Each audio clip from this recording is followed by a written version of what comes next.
ፍቅረኛሽ ካንቺ እንዲርቅ የሚያደርጉ ነገሮች የቀረቡሽ ወንዶች ሁሉ ቀስ በቀስ ከህይወትሽ የሚወጡ ከሆነ ከነዚህ 5 ስህተቶች አንዱ ወይ ሁለት እየሰራሽ እንዳይሆን እስከ መጨረሻው በደንብ ተከታተኝ። ምክንያቱም ከነዚህ ስህተቶች እየሰራሽ ከሆነ ወንድ ልጅ ምንም ያህል ቢያፈቅርሽም ላንቺ ያለው አመለካከት ቀስ በቀስ እየተቀየረ እንዲሄድ የሚያደርጉ ስህተቶች ናቸው።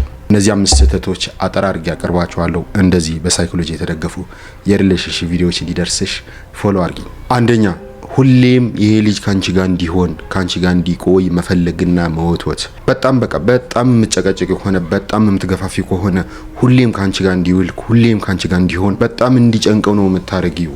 ይሄ ልጅ አንቺን ከማግኘቱ በፊት የራሱ ህይወት የነበረው ሰው ነው። የራሱ ላይፍ ስታይል ያለው ሰው ነው። አንቺም እንደዛው። አሁን ስላፈቀረሽ ያንቺ ፍቅረኛ ስለሆነ ቀኑ ሙሉ ካንቺ ጋር ያሳልፋል ማለት አይደለም። አንቺ እንደ ፍቅረኛ የራስሽ ጊዜ ያለሽ፣ የሱ ጓደኞች ቤተሰቦችም የራሳቸው ጊዜ አላቸው። ከዛ ሁሉም በላይ ደግሞ ስራውና አላማውም ጊዜ ይፈልጋል። ከሁሉም በላይ ደግሞ ሁለት የሚፋቀሩ ሰዎች አብሮ ማሳለፍ ከሚገባቸው ጊዜ በላይ አብሮ የሚያሳልፉ ከሆነ የሚያወሩት አርዕስት ሁላ ነው የሚጠፋባቸው። ሁለተኛ፣ በጣም ደጋግሞ መደወልና ቴክስት ማድረግ። ምንም ያህል ሰውን ብታፈቅረው አንዳንዴ ብቻህን መሆን ትፈልጋለህ። ብቻህን ሆነ ማሰብ፣ ህይወትህን መለስ ብለህ ማየት፣ ያለው ነገር ሁሉ መቃኘት ትፈልጋለህ። ብቻውን መሆን ፈለገ ማለት ካንቺ ጋር ማውራት አልፈለገም ማለት ጠልተውሻል፣ ካንቺ ጋር ማውራት አይፈልግም ጭራሽ ሆኑ ማለት አይደለም። ጀስት አሁን ብቻውን መሆን ፈልጓል፣ ከማንም ጋር ማውራት አልፈለገም ማለት ነው።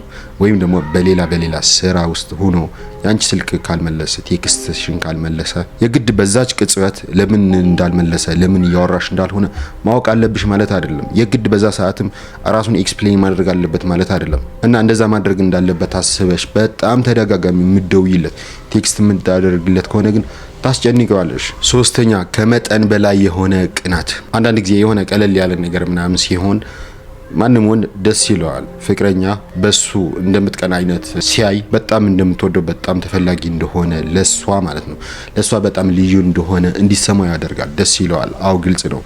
ግን ያ ቅናት በጣም ሲበዛ እንዲጨነቅ ነው የሚያደርገው። የሚያደርጋቸው ነገሮች ሁሉ አንድ ባንድ ኤቭሪ ዲቴይል እንዲጨነቅ፣ ይህ ነገር ባደርግስ ምን ይሰማት ይሆን እያለ ኤቭሪ ስቴፕ በህይወት ላይ እንዲያስብበትና እንዲጨነቅ ነው የምታረጊው። ማንም ሰው ደግሞ ለሚያደርገው ነገር ሁሉ መጨነቅ አይፈልግም። አራተኛውና ፐርሰናል ደግሞ በጣም ትልቅ ጥፋት ነው የማስበው ምንድነው፣ አንቺ ራስሽን በጣም ሊጎዳሽ የሚችል ምንድነው፣ እሱ በቃ ያለ መጨረሻ እንደሆነ ማስመሰል፣ እሱን ብታጪ እንደምትሞቺ ማስመሰል።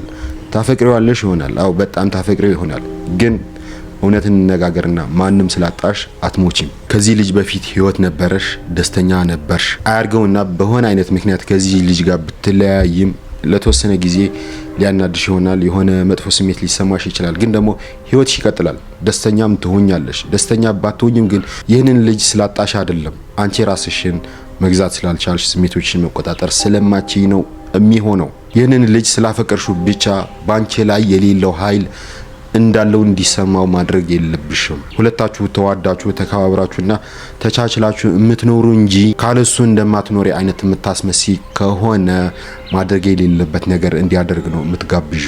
አምስተኛው ጥፋት ምንድነው? ክብርሽን አለመጠበቅና በነገሮች ላይ ባውንደሪዎችን አለማስቀመጥ። ክብር ስለፈለግሽ ወንድ ልጅ አያከብርሽም። ክብር የሚገባት አይነት ሴት ስትሆኝ ነው ወንድ የሚያከብርሽ። እንዴት ነው ክብር የሚገባት አይነት ሴት የምትሆኚ? ባውንደሪዎችን ታስቀምጫለሽ። እንደዚህ አይነት ነገሮች ሲደረጉብኝ ትዕግስት አላደርግም ትያለሽ። ያልሽውን ነገርም ኢንፎርስ ታደርጊያለሽ። የተለያየ አንድ ጥሩ ፍቅረኛው ላይ ማድረግ የሌለበት ነገር ሲያደርግ ዝም የምትዩ ከሆነ ዝም ብለሽ የምትታገሽ ከሆነ በዛ መንገድ ትሪት እንዲያደርግሽ ነው እያስተማርሹ ያለሽው። በዛ ልክም ቀስ በቀስ ላንቺ የነበረው ክብር እየቀነሰ ይመጣል። ማንም ወንድ ደግሞ ከማያከብራት ሴት መኖር አይፈልግም።